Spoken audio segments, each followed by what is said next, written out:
السلام عليكم ورحمة الله وبركاته.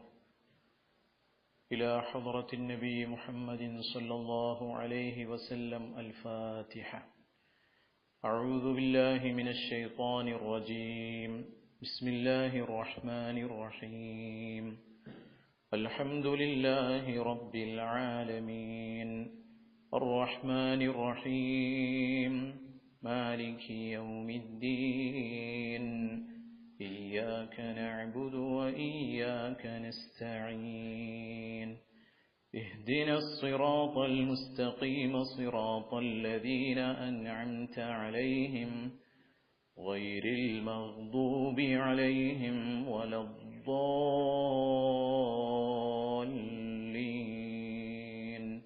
آمين.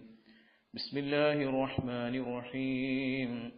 قل هو الله أحد الله الصمد لم يلد ولم يولد ولم يكن له كفوا أحد. بسم الله الرحمن الرحيم. قل هو الله أحد الله الصمد لم يلد ولم يولد ولم يكن له كفوا أحد. بسم الله الرحمن الرحيم. قل هو الله أحد الله الصمد لم يلد ولم يولد ولم يكن له كفوا أحد. بسم الله الرحمن الرحيم. قل أعوذ برب الفلق من شر ما خلق ومن شر غاسق إذا وقب ومن شر النفاثات في العقد ومن شر حاسد إذا حسد. بسم الله الرحمن الرحيم. قل أعوذ برب الناس ملك الناس إله الناس من شر الوسواس الخناس الذي يوسوس في صدور الناس من الجنة والناس. الحمد لله رب العالمين حمدا يوافي نعمه ويكافئ مزيده. يا ربنا لك الحمد كما ينبغي لجلال وجهك وعظيم سلطانك. سبحانك لا نحصي ثناء عليك أنت كما أثنيت على نفسك فلك الحمد ولك الشكر حتى ترضى. اللهم صل على سيدنا محمد وعلى آل سيدنا محمد كما صليت على إبراهيم وعلى آل إبراهيم وبارك على محمد وعلى آل محمد كما باركت على إبراهيم وعلى آل إبراهيم في العالمين إنك حميد مجيد. اللهم صل على سيدنا محمد النبي الأمي الحبيب العالي القدر العظيم الجاه وعلى آله وأصحابه وسلم. أوصل اللهم ثواب قراءتنا إلى حضرة النبي محمد صلى الله عليه وسلم وإلى حضرات أرواح جميع الأنبياء والأولياء والعلماء والصديقين والشهداء والصالحين. اللهم ليس لدينا عمل يقربنا إليك إلا محبة أنبيائك وأوليائك والعلماء والصالحين. اللهم وإلى حضرات أرواح الأئمة الأربعة وإلى حضرة روح مصنف فتح المعين. اللهم ارحمنا وارحمهم. اللهم ارحمنا معهم برحمتك يا أرحم الراحمين. اللهم نور ضرائحهم ونفعنا بعلومهم في الدارين يا رب العالمين. اللهم إنا نسألك بأنك الأحد الواحد الفرد الصمد الذي لم يلد ولم يولد ولم يكن له كفوا أحد أن تيسر عسيرنا وتسهل أمورنا وتقضي حوائجنا وتشفي أمراضنا وتؤدي ديوننا يا أرحم الراحمين. اللهم بارك لنا في جميع أمورنا لا سيما في تعلمنا وتعليمنا. اللهم بارك لنا في أموالنا وفي أزواجنا وفي أرزاقنا وفي ذرياتنا وفي سائر أمورنا بركة تامة يا رب العالمين. اللهم اشفنا واشف مرضانا يا شافي الأمراض. اللهم اغفر لنا وارحمنا ولوالدينا ربنا ارحمهم كما ربونا صغارا، ولأساتذتنا ولمن أعانونا ولجميع أمة محمد صلى الله عليه وسلم، وقنا وإياهم شر ما قضيت.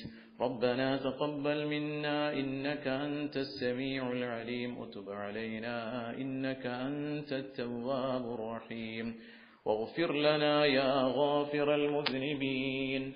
آمين برحمتك يا أرحم الراحمين.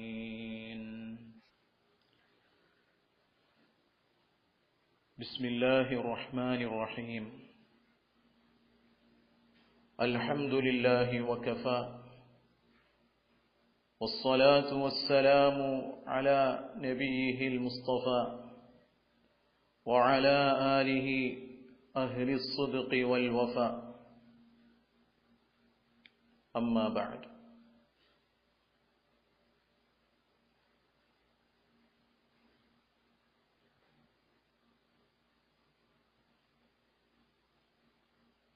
ആധുനിക social media സംവിധാനം ഉപയോഗപ്പെടുത്തി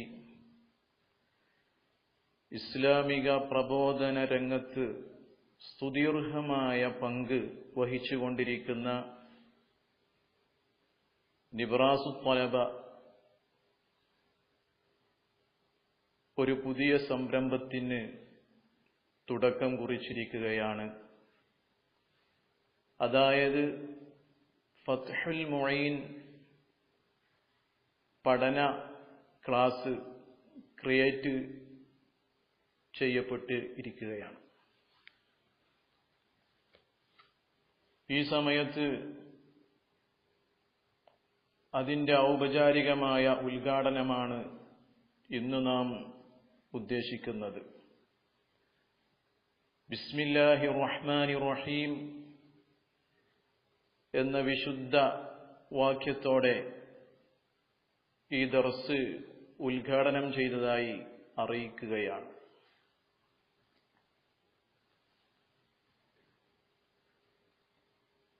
എന്നാൽ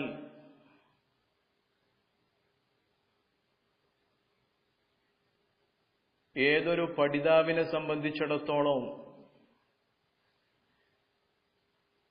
അവൻ അറിഞ്ഞിരിക്കേണ്ട ഒന്നാണ് അവൻ പഠിക്കുന്നതായ അതല്ലെങ്കിൽ പഠിക്കാൻ പോകുന്നതായ വിജ്ഞാനത്തെക്കുറിച്ച് മൊത്തത്തിൽ ഒരു അറിവ് അവനിൽ ഉണ്ടായിരിക്കണം. അതുപോലെ തന്നെ ആ വിജ്ഞാനം പഠിക്കാൻ വേണ്ടി അവൻ തെരഞ്ഞെടുത്തിട്ടുള്ള ഗ്രന്ഥത്തിന്റെ രചയിതാവിനെ കുറിച്ചുള്ള ഒരു ഹ്രസ്വമായ വിജ്ഞാനവും അവനിൽ ഉണ്ടായിരിക്കണം.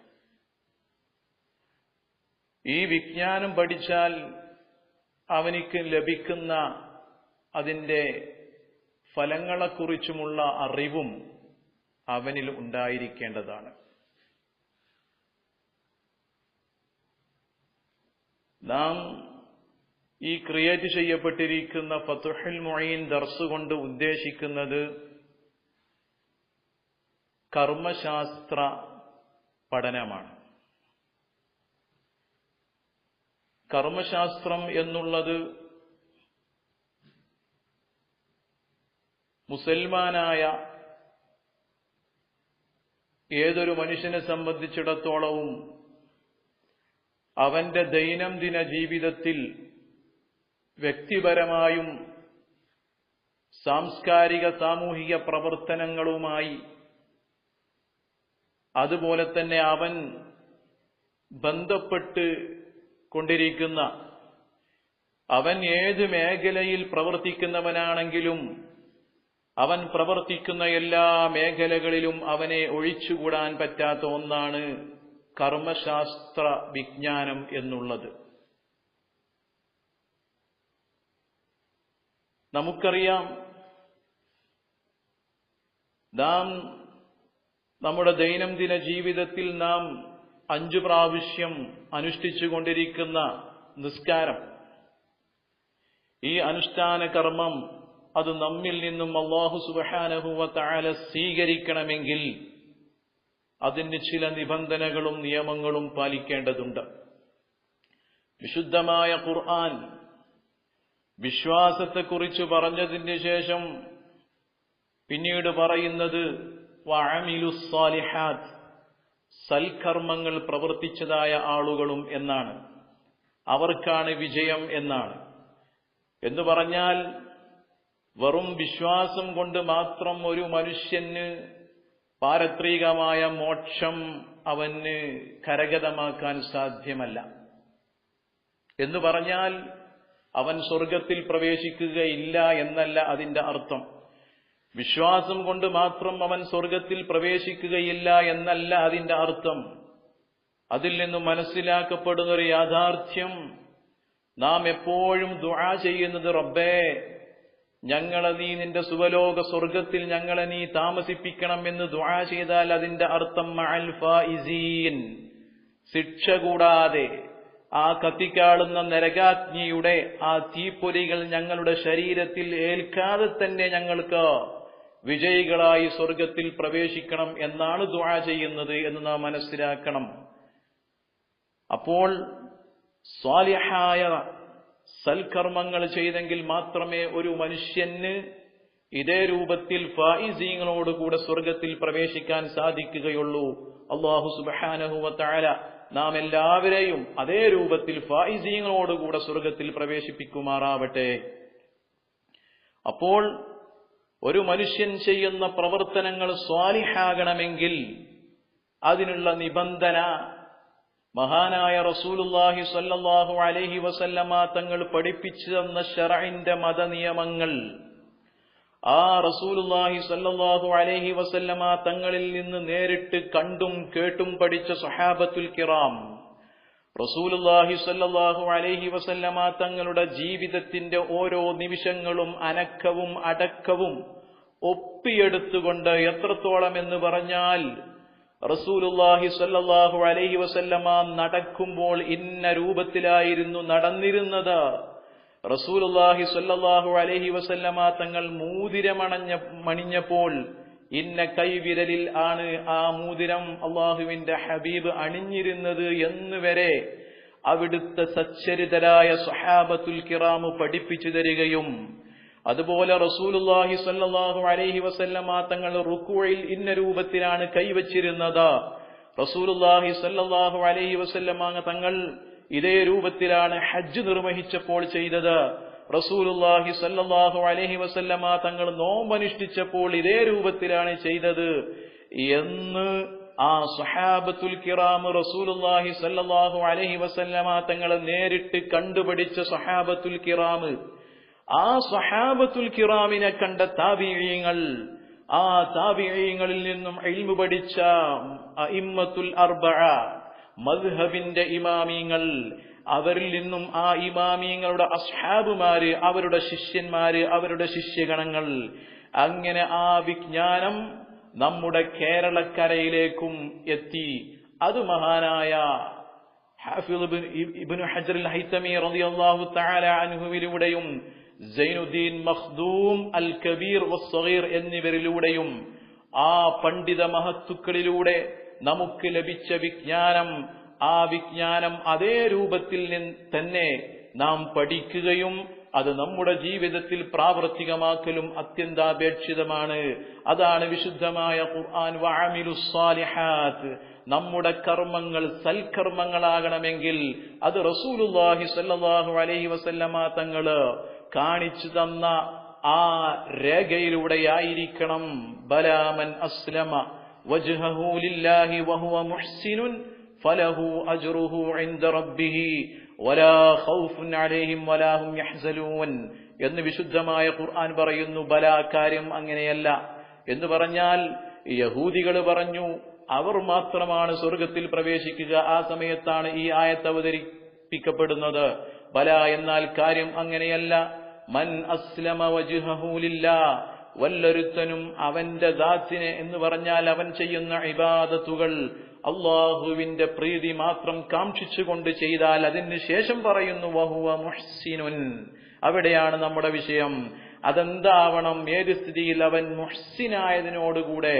മുഹ്സിൻ എന്ന് പറഞ്ഞാൽ അവിടെ പണ്ഡിതന്മാരിൽ നിന്നും പണ്ഡിതന്മാർ രേഖപ്പെടുത്തുന്നത് അതിന്റെ അർത്ഥം ഇത്തിബാഉ റസൂൽ, റസൂലുള്ളാഹി സ്വല്ലല്ലാഹു അലൈഹി വസല്ലമ തങ്ങൾ കാണിച്ച രൂപത്തിൽ അവന്റെ ആ പ്രവർത്തനങ്ങൾ ആവുകയും ചെയ്തു കഴിഞ്ഞാൽ ഫലഹു അജ്റുഹു ഇൻദ റബ്ബിഹി, അവന്റെ രക്ഷിതാവിന്റെ അടുക്കൽ അതിനുള്ള പ്രതിഫലം അവനിക്ക് ഉണ്ടാകുന്നതാണ് എന്ന് വിശുദ്ധമായ ഖുർആൻ നമ്മെ പഠിപ്പിക്കുകയാണ്.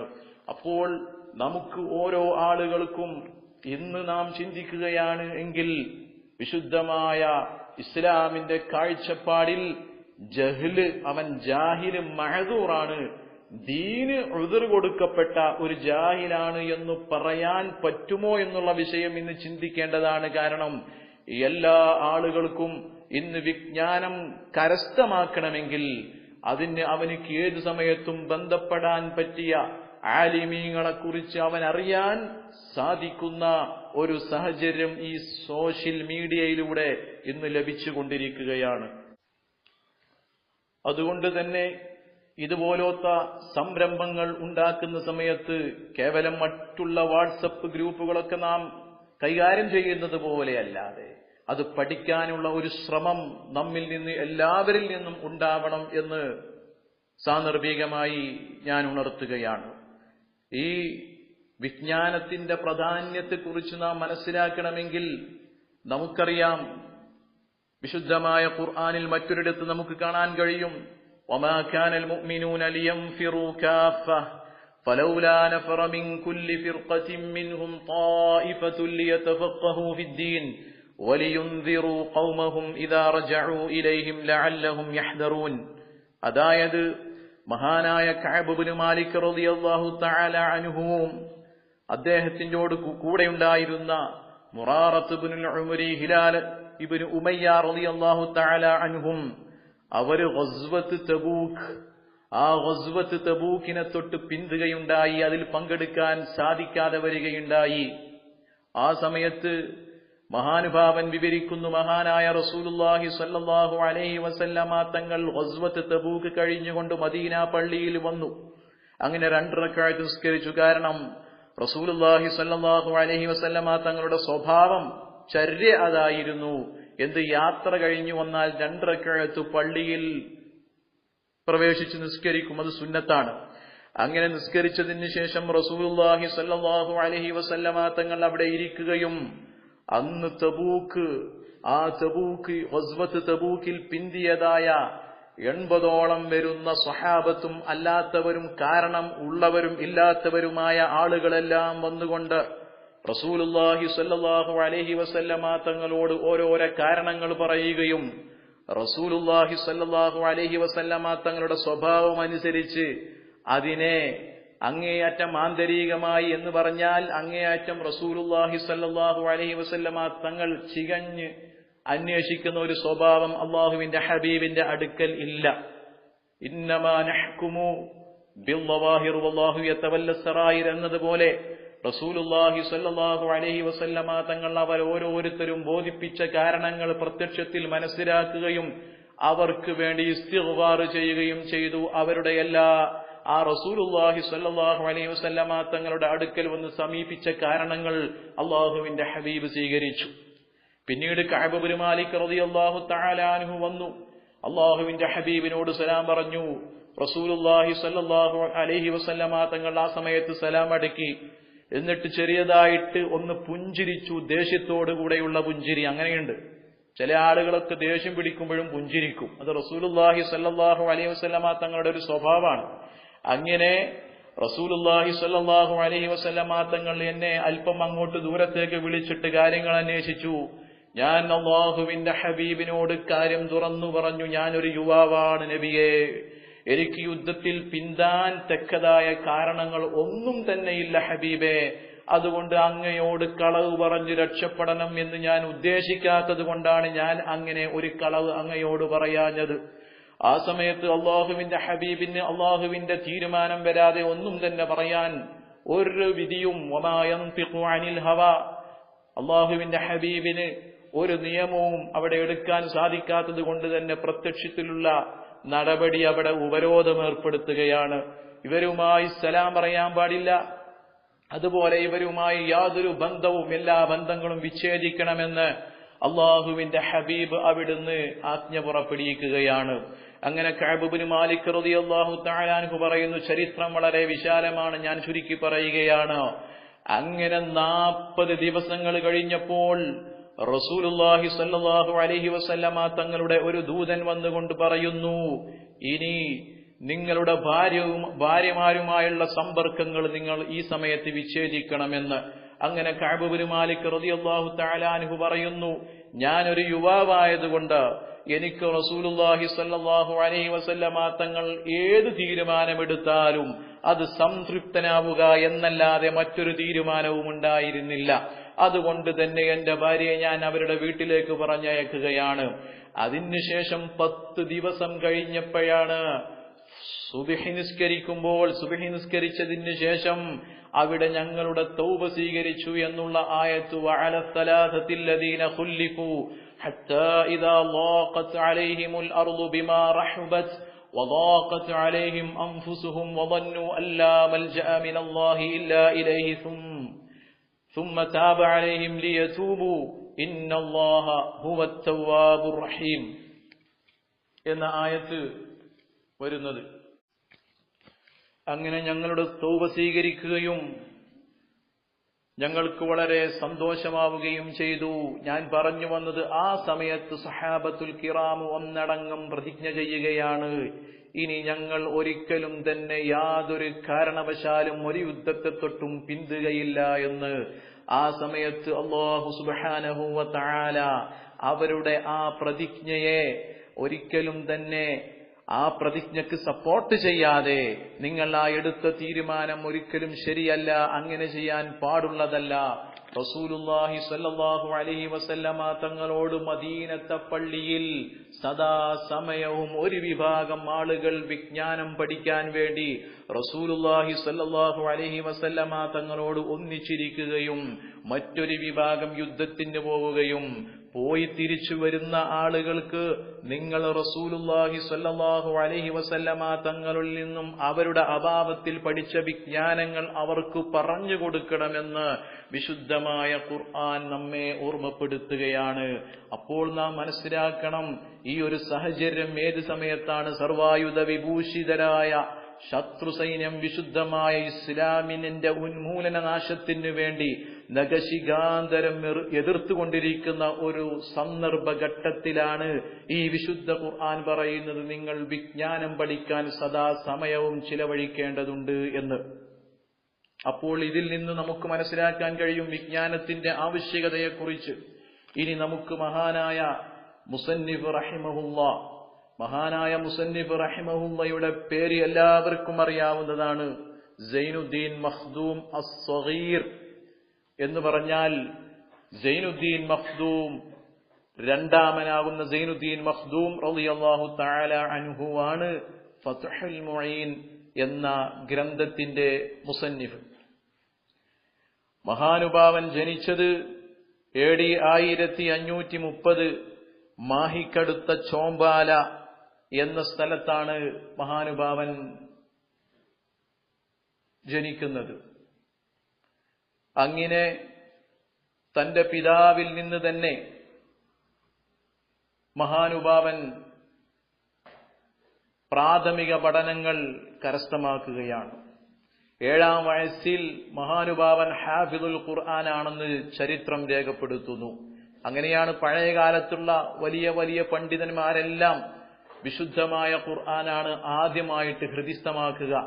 അതിനുശേഷം അവർ മറ്റുള്ള പഠനങ്ങളിലേക്ക് ഇറങ്ങുന്ന സ്വഭാവമായിരുന്നു. അങ്ങനെ പ്രാഥമിക പഠനം തന്റെ സ്വന്തം പിതാവിൽ നിന്ന് തന്നെ കരസ്ഥമാക്കിയതിന് ശേഷം പൊന്നാനിയിലേക്ക് വരികയാണ്. അന്ന് പൊന്നാനിയിൽ ദർസ് നടത്തിയിരുന്നത് മഹാനുഭാവന്റെ പിതൃവ സഹോദരനാകുന്ന ഷെയ്ഖ് അബ്ദുൽ അസീസ് എന്നവരായിരുന്നു. അങ്ങനെ ഷെയ്ഖ് അബ്ദുൽ അസീസ് അന്ന് പൊന്നാനിയിലാണ് ദർസ് നടത്തിക്കൊണ്ടിരിക്കുന്നത്. അങ്ങനെ അവിടെ നിന്നും അദ്ദേഹത്തിൽ നിന്നും ഒരു വിജ്ഞാനങ്ങൾ കരസ്ഥമാക്കുകയും അന്നത്തെ രൂപത്തിലുള്ള സനദ് ലഭിച്ചു എന്ന് തന്നെ നമുക്ക് പറയാം. അതായത് അന്ന് വിളക്കെത്തിരിക്കുക എന്നാണ് അന്ന് പറയാറുള്ളത്. പൊന്നാനിയിൽ വിളക്കത്തിരിക്കുക എന്ന് പറഞ്ഞാൽ ആ വിളക്കത്തിരുന്നാണ് അവിടുന്ന് സനദ് ലഭിക്കുന്ന ആളുകൾ വിളക്കത്ത് ഇരുന്നവരായിരിക്കും. അങ്ങനെ മഹാനുഭാവൻ ആ പഠനവും കഴിഞ്ഞതിന് ശേഷം ഹജ്ജും ഉംറയും ഉദ്ദേശിച്ചുകൊണ്ട് മക്കയിലേക്ക് തിരിക്കുകയാണ്. അങ്ങനെ മക്കയിൽ ചെന്നു. അവിടെ മഹാനുഭാവൻ ഹജ്ജും ഉംറയും വളരെ സുന്ദരമായ രൂപത്തിൽ നിർവഹിച്ചതിന് ശേഷം ഒരു വിജ്ഞാനിയാകുമ്പോൾ, ഒരു വിജ്ഞാന അന്വേഷകനാകുമ്പോൾ പണ്ഡിതന്മാരെ കുറിച്ച് അന്വേഷിക്കൽ സ്വാഭാവികമാണ്. മാത്രമല്ല മഹാനായ ഇബ്നു ഹജറുൽ ഹൈതമി റളിയല്ലാഹു തആല അൻഹുവിനെ കുറിച്ച് തന്റെ പിതൃ സഹോദരന്മാരിൽ നിന്ന് കേട്ടിട്ടുമുണ്ടാവുമല്ലോ, സ്വാഭാവികമാണല്ലോ. അങ്ങനെ മക്കയിൽ ചെന്നപ്പോൾ അന്ന് ഇബ്നു ഹജറുൽ ഹൈതമി റളിയല്ലാഹു തആല അൻഹു മക്കയിൽ ദർസ് നടത്തിക്കൊണ്ടിരിക്കുന്ന കാലഘട്ടമാണ്. മഹാനുഭാവൻ ഇബ്നു ഹജറുൽ ഹൈതമി റളിയല്ലാഹു തആല അൻഹുവിൽ നിന്നും നേരിട്ട് തന്നെ വിജ്ഞാനം പഠിച്ചിട്ടുണ്ട് എന്ന് ചരിത്രം രേഖപ്പെടുത്തുന്നു. കാരണം തന്റെ ഗുരുവാണ് എന്ന് ചരിത്രം രേഖപ്പെടുത്തുന്നുണ്ട്. അങ്ങനെ മഹാനായ ഇബ്നു ഹജറുൽ ഹൈതമി റളിയല്ലാഹു തആല അൻഹുവിനെ കാണുകയും അവിടുത്തെ ശൈഖാവുന്ന സക്കരിയ അൽ അൻസാരി റഹിമഹുല്ലാഹ് എന്നവരെയും കാണാൻ ഭാഗ്യം ലഭിച്ചിട്ടുണ്ട്. പക്ഷേ സക്കരിയ അൽ അൻസാരി റളിയല്ലാഹു അൻഹുവിന്റെ നേരിട്ടുള്ള ശിഷ്യത്വം ലഭിച്ചിട്ടില്ല എന്നാണ് മഹാനുഭാവന്റെ ഗ്രന്ഥങ്ങളിൽ നിന്നും നമുക്ക് മനസ്സിലാക്കാൻ കഴിയുന്നത്. അങ്ങനെ മഹാനുഭാവൻ ആ ഹജ്ജും ഉംറയും കഴിഞ്ഞതിന് ശേഷം പൊന്നാനി പള്ളിയിലേക്ക് തിരിച്ചു വരികയാണ്. മഹാനുഭാവൻ വന്ന വിവരമറിഞ്ഞപ്പോൾ ജനങ്ങളെല്ലാം ആദ്യത്തിനേക്കാളും ഉപരി അധികരിച്ചുകൊണ്ട് വിജ്ഞാനം പഠിക്കാൻ വേണ്ടി പൊന്നാനിപ്പള്ളിയിലേക്ക് വന്നു തുടങ്ങി. ആ സമയത്താണ്, കാരണം വിദേശത്ത് പോയി അറബി രാജ്യമാകുന്ന ഒരു സ്ഥലത്ത് പോയിട്ട് വിജ്ഞാനം പഠിച്ചു വന്നാൽ മുമ്പ് ഉള്ളതിനേക്കാളും വിജ്ഞാനത്തിന് അഭിവൃദ്ധി ഉണ്ടായിരിക്കുമല്ലോ എന്ന് ജനങ്ങൾ മനസ്സിലാക്കുകയും കൂടുതൽ ജനങ്ങൾ വരികയും പള്ളിയിൽ സ്ഥലമില്ലാത്ത ഒരു സാഹചര്യം സൃഷ്ടിക്കുകയും ചെയ്തു. അങ്ങനെയാണ് പൊന്നാനി പള്ളി അതിവിപുലമായ രൂപത്തിൽ പണി ചെയ്യപ്പെടുന്നത്. ഞാൻ പറഞ്ഞു വന്നത്, അങ്ങനെ ആ ഹജ്ജും ഉംറയും ചെയ്തു വന്നതിന് ശേഷമാണ് മഹാനുഭാവൻ ഫത്ഹുൽ മുഈൻ എന്നുള്ള നമ്മുടെ ദർസ് നടത്തപ്പെടാൻ പോകുന്ന ഗ്രന്ഥം മഹാനുഭാവൻ രചിക്കുന്നത്. അന്ന് വരെ ദർസുകളിൽ അന്നത്തെ കാലഘട്ടത്തിലുള്ള ആ സാഹചര്യത്തിൽ അന്നത്തേതിനോട് അനുബന്ധിച്ചുകൊണ്ടുള്ള ദർസുകൾ, അതിന്റെ രൂപം, ആ രൂപത്തിൽ പള്ളികളിൽ നടത്തപ്പെടുന്ന ദർസുകൾ അന്ന് തുഹ്ഫയായിരുന്നു. തുഹ്ഫ നമുക്കറിയാമല്ലോ, 10 വാള്യങ്ങളുള്ള തുഹ്ഫ. അത് ഒരു സാധാരണക്കാരനെ സംബന്ധിച്ച് ചിലപ്പോൾ അത് മനസ്സിലാക്കൽ പ്രയാസകരമായിരിക്കും എന്ന് മനസ്സിലാക്കി മഹാനുഭാവൻ ആ തുഹ്ഫയിൽ നിന്നും പഠിച്ച അതേ ഇൽമ് തന്നെ വളരെ കുറഞ്ഞ രൂപത്തിൽ എല്ലാവർക്കും മനസ്സിലാകുന്ന രൂപത്തിൽ ആണ് ഫത്ഹുൽ മുഈൻ മഹാനുഭാവൻ രചിക്കുകയാണ്.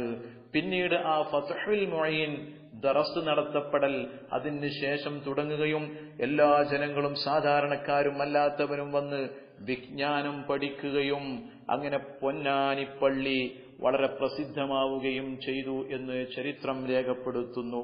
ഏതായാലും അല്ലാഹു സുബ്ഹാനഹു വ തആല നമ്മുടെ എല്ലാ പ്രവർത്തനങ്ങളും നമ്മിൽ നിന്നും സ്വീകരിക്കുമാറാവട്ടെ. ഇൻഷാ അല്ലാഹ് നമുക്ക് ക്ലാസ് അടുത്ത് തന്നെ ആരംഭിക്കണം. അഡ്മിന്മാർ അതുമായി ബന്ധപ്പെട്ട ദിവസങ്ങളൊക്കെ അറിയിക്കും എന്ന് പ്രതീക്ഷിക്കുന്നു. സർവശക്തനായ റബ്ബ് നമ്മുടെ എല്ലാ ദീനീ പ്രവർത്തനങ്ങളും നമ്മിൽ നിന്നും സ്വീകരിക്കുമാറാവട്ടെ. ഇതിനു വേണ്ടി പ്രവർത്തിക്കുന്നവർ, നമ്മുടെ ഈ ഗ്രൂപ്പിൽ ചേർന്നവർ, ഇനി ചേരാതിരിക്കുന്നവർ എല്ലാവർക്കും അല്ലാഹു സുബ്ഹാനഹു വ തആല ഖൈറും ബറക്കത്തും നൽകി ദുനിയാവിലും ആഖിറത്തിലും വിജയിപ്പിക്കുമാറാവട്ടെ. വആഖിറു ദഅവാന അനിൽ ഹംദുലില്ലാഹി റബ്ബിൽ ആലമീൻ. അസ്സലാമു അലൈക്കും വറഹ്മത്തുള്ളാഹി വബറകാതുഹു.